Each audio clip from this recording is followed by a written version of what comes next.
xCloud, really it's not called xCloud. No, xCloud is Project xCloud. That was like what they called it originally, but it's called what? It just stuck with us. Xbox Cloud Gaming. Yes. Is it different enough from Stadia to actually survive? Because obviously if it was exactly like Stadia, I think the question would be like, it would have a clear answer. No, it's not going to make it. Because if Google couldn't do it, why could Microsoft do it with the exact same product? But it is different in a lot of ways. Oh, yeah. And it also has the word Xbox in it, which certainly helps. Right. There's a little bit of a pedigree there. I think that one of the main things that's different about Xbox Cloud Gaming is that it is tied to Game Pass. Yes. Specifically Game Pass Ultimate.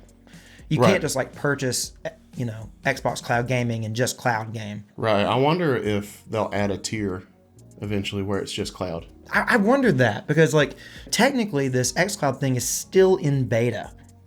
That's crazy. It's been in beta forever. It's been in beta since it launched in 2019. Yeah. It kind of comes across as that they're not super like confident about the service because they don't offer it as a standalone thing. Well, I mean, everybody's saying they're going to come out with a streaming stick at some point and things like that. And by then, I bet you'll be able to just buy the cloud. And it probably wouldn't be tied to the Game Pass service. But it kind of has to be tied to the Game Pass service in at least some way because the whole thing about this is that you're not purchasing games traditionally. Right. You're just able to play all these games. Like it's just a set library of cloud games. And they're adding new games all the time that you can play cloud. But it is tied to Game Pass. Well, I think that makes perfect sense because, you've got Game Pass for console and you got Game Pass for PC, and they don't have exactly the same games. So right. It could be the same thing with cloud, I think. With Stadia, you bought games full price. Mm-hmm. And you just could play them as, I guess technically forever, but now the service is over. So yeah. Not anymore. This is a subscription, which is a lot cheaper up front. Like there's something about my brain that's like Game Pass Ultimate is what, $15 a month? Yeah, something like that. And, you never have to buy a full price $60, $70 game. Mm-hmm. I mean, there's something for that. But you're also limited to what games you can play because they have to be in the Game Pass cloud library. Yeah, I mean, I don't want to rehash all of our arguments why we canceled our Game Pass service, but you can get stuck in a rut and realize you're paying $15 a month to play the same game. Right. And over time, you've paid more than if you just bought it. So, but I think that you got to be careful. Subscription services just in general, like one of the things that they have going for them is that they have a low enough cost to make you think that it's worth keeping even if you're not really using it that much. If they do offer a standalone cloud gaming service, what do you think it will cost? Because it's not, say right now, Game Pass Ultimate is $15 a month, so it's got to be cheaper than that. Got to be cheaper than that. What do we have to compare it to? This isn't really the same thing. Apple Arcade is $5 a month. So that's like the most extreme, like mobile gaming, right? Mm-hmm. Like portable. So between 5 and 15, I guess. Like Game Pass, maybe like if 10. you do Game Pass console or Game Pass PC, that's $10 a month, but neither of those come with the cloud gaming. Only Ultimate does. So right. I would say... So maybe cheaper, a little cheaper than that? I don't know. Like an $8.99? Maybe like $1 cheaper. Yeah, I could see that. I could see it being that. I think it'll come in around that $10 mark if they do this. Mm-hmm. One thing that happened this past week, Phil Spencer, shared a picture on Twitter of his shelves behind his desk. Mm-hmm. And his aesthetic. And on the top, there was that little white box that had the Xbox logo on it. And, like Phil Spencer's been known to tease stuff in the past. Yeah, you realize that was a DVD player, right? It's not a DVD player. It was. An Xbox DVD player? I'm just messing with you, man. No, so everyone's like, what is this, right? Yeah, and it looks a little sus. Yeah. Like, the thing is, we did a poll. We asked a question like, is this, a cloud gaming device? Because it's small. Yeah. It's probably like this big, right? Yeah, it's little. It's little. Mm-hmm. And I said, like, do you think this is the next thing? And the majority of people said no. Who knows, really? So, I see where they're coming from. They're just skeptical. I get being skeptical, but if you don't think it's a cloud gaming device, what do you think it is? What could it be? Is there an alternative explanation? The Xbox Series S Slim. Oh God. The Xbox Series SS. SS Xbox Series. What do you think they will call? That's a ship. If they put out this cloud gaming thing, what will they call it? Because they have the Series X. They have the Series S.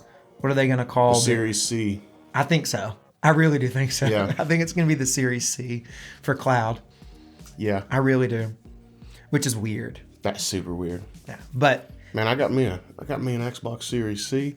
That thing is slick. I kind of wonder, like, what's the point of putting out a device? It just seems weird to me. And I'm like, why? I mean, I get like why you'd want to have something, because it kind of is like that's your portal into playing gaming on your TV. Right. Because you may not have like something else. Like they definitely don't want to utilize like a Chromecast because that's a competitor. Yeah. So they want to have like their equivalent. Yeah. And it'll probably also do things like stream, have Netflix apps and like Hulu and like everything. It'll probably be like that. Definitely. But I also, we have smart TVs. Like, could they not just put out a smart TV app? That's something I wondered if they would do a while back.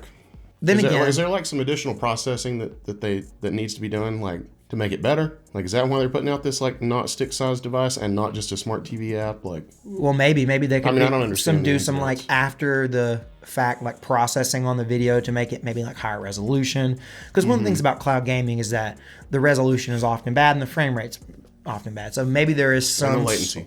Yeah, and latency. So maybe there's something that they can do to process it to make it at least better in at least one of those areas. If they could fix the latency, that would be my biggest want.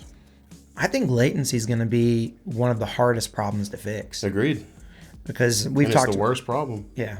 If they're going to do this, if they're going to make a dedicated device that's meant for xCloud, I think that it has to be cheap. It has to be cheap, or otherwise I think it's going to be a total flop. Yeah. Agreed. It's going to come with an Xbox controller, assumingly. I assume. Right? And an Xbox controller is what, $60, $70? I don't know how much it costs. $50? I bet it's 60.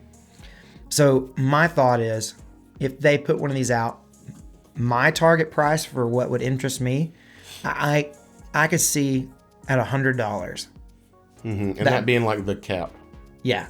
$100. It comes with a controller. It comes with this device. Then at that point, you might entice people who even aren't that interested in it, just so they can have it, put it on a TV in a room that they usually don't have their system set up in or something, Mm-hmm. It's like the same thing we talked about with the Switch that was only home version. Do you remember what a Stadia Founders Edition, like that came with the Chromecast and the Stadia controller, like how much did that cost? I think that was like maybe 100 to 120, something like that. Okay, so I would expect this to probably come in at, it's a similar thing, right? They're giving you their device that, like a Chromecast Ultra equivalent device, something that's able to do 4K streaming, and then you're also getting a controller. So I would assume that they'd be similarly priced. 129. 129?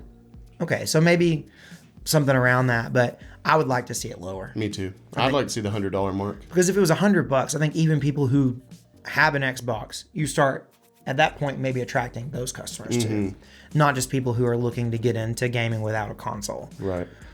And I think one of the things about gaming without a console is it has to be way cheaper. Definitely. Stadia, if it gives us any sort of information, says that people aren't super excited about cloud gaming. Yeah, but I really think that Xbox name is going to throw some credence to it. Well, if they really double down on it, I right. mean, it's already there. So. Right, but it's there, but it's not like it's a standalone service. Yeah. It's not like they're super confident about it. It's kind of like a secondary product that comes along with Game Pass. Mm-hmm. So to finish up, Daniel, give me your gut feeling. Will Xbox cloud gaming fail? No. You don't think it's going to fail? No. It'll just continue to be like, I can say this, the redheaded stepchild of Game Pass. I mean, that's the closest to failing it will ever get, I think. If they start offering these boxes, I could see them not being very successful. I could say that product may be deemed a failure, but I don't think that the cloud gaming will go anywhere. I think that they will stick with it, because I think that Game Pass, if they continue, and I think it inevitably will be, I don't see how they're going to do it any other way. I think it will always be tied to Game Pass in at least some way, because they're always working from the Game Pass cloud gaming library. Yep. And as long as it's tied to Game Pass, I agree. I don't think it's going to fail. It's got some protection. But I could see a standalone, like the box, the Series C, we're going to say. Yeah. I could see that failing. Yeah, I mean, Spawnwave's going to put out a video, a fiscal quarter after it comes out or whatever, and he's going to bring us the numbers, and they're going to be bad. Yeah, they're going to be bad. But, I just don't think that means it failed. Right.